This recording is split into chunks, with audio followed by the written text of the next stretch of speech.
ሰላም እንዴት ቆያችሁ ተማሪዎች?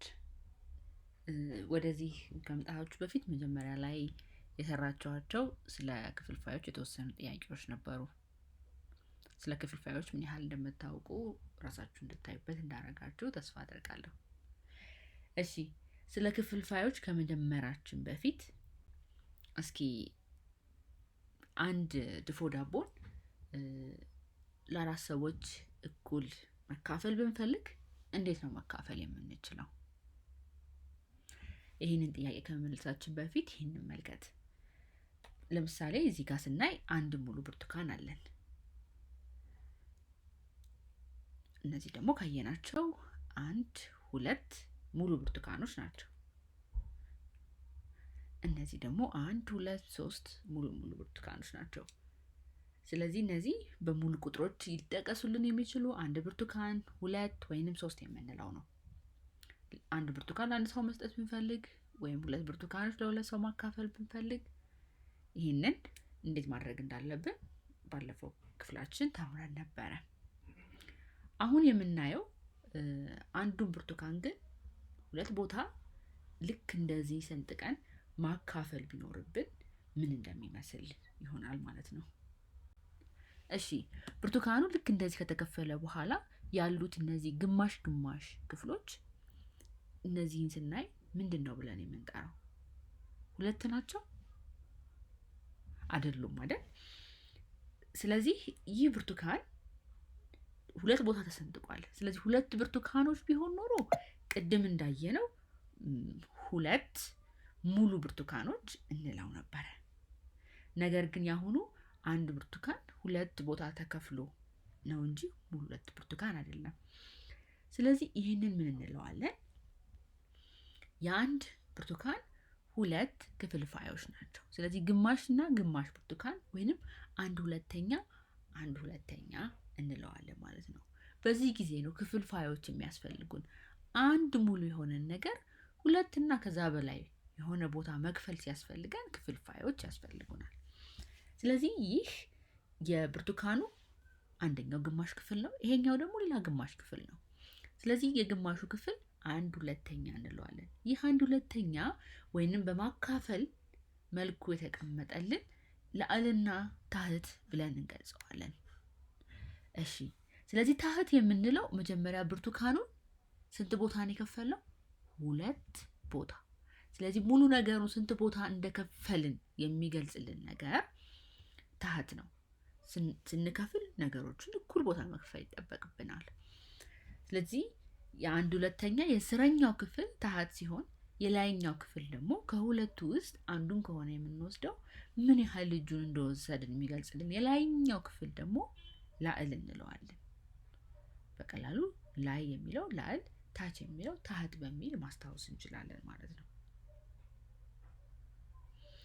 እሺ፣ ስለዚህ አሁን በቀጣይ የምናየው ደግሞ አንድ ብርቱካን ከጓደኞቻችሁ ጋር ለአራት እኩል ብትከፈሉት ስንት ይደርሳችኋል? ስለዚህ ያለን አንድ ሙሉ ብርቱካን ነው። አንድ ሊደርሰን አይችልም፣ ሁለት ሊደርሰን አይችልም። አንድ ብርቱካን ነው ያለን፣ ለአራት ነው የምንካፈለው።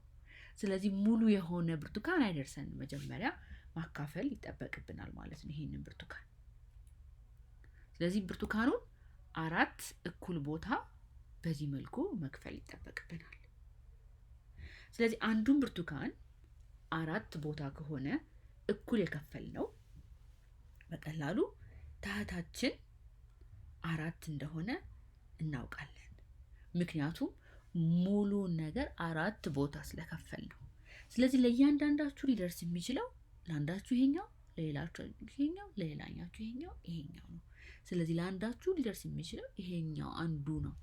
ስለዚህ እሱን አንድ እናደርጋለን።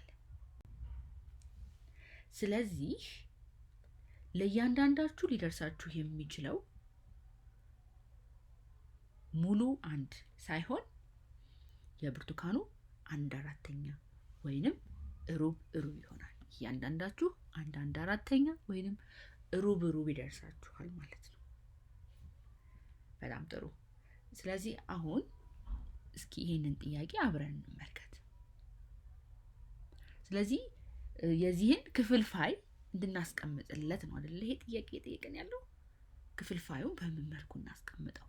የተቀባው ክፍል አለ፣ አጠቃላይ ክፍሉ አለ። ስለዚህ በቅድሚያ ማየት ያለብን ምንድነው አጠቃላይ ክፍሉ ስንት ነው የሚለውን እንቆጥራለን። እስኪ ከዚህ እንጀምርና እንቁጠር። 1 2 3 4 5 6። እሺ ስለዚህ ክቡ ለ6 እኩል ቦታ ነው የተከፈለው። በእርግጠኝነት ታህታችን 6 እንደሆነ እናውቃለን። ከዚህ በኋላ ለአል ደግሞ የደረሰን ምን ያህል እጁ ነው የሚለውን አይደለም ያሳየን። ስለዚህ የተቀባው ደግሞ ምን ያህል ነው የሚለውን እንቆጥራለን። 1 2። ስለዚህ የተቀባው 2 ነው። ስለዚህ ለአላችንን 2 እናደርጋለን። ስለዚህ የዚህ መልሱ ወይም ክፍልፋዩ 2/6 ነው ማለት ነው። እሺ ስለዚህ አሁን ክፍልፋዮችን የሚያስፈልጉ ምንድነው ሙሉ ከሆኑ ነገሮች ላይ የተከፋፈለ ነገር ሲኖር ነው። ስለዚህ አንድ ሙሉ ነገር 2 ወይም ከዛ በላይ ከሆነ የተከፋፈለው ልክ እንዳየነው እንደ ክባችን ወይንም ደግሞ ቅድም ስናያቸው እንደነበሩ እንደ ብርቱካኖቹ ከሆነ ምን ያስፈልገናል ማለት ነው? ክፍልፋዮች ያስፈልጉናል። አንድ ሙሉ ነገር እኩል ቦታ ከተከፈለ የሚገኙ ክፍሎች ክፍልፋዮች እንላቸዋለን ማለት ነው። ስለዚህ በቀጣይ ከስር ያለውን ጥያቄዎችን ደግሞ በመስራት አሁን ከዚህ ከተገነዘብነው ስለ ክፍልፋዮች ምን ያህል አውቀናል የሚለውን ራሳችሁን እንድትመለከቱበት ጠይቃችኋለሁ። አመሰግናለሁ። ቻው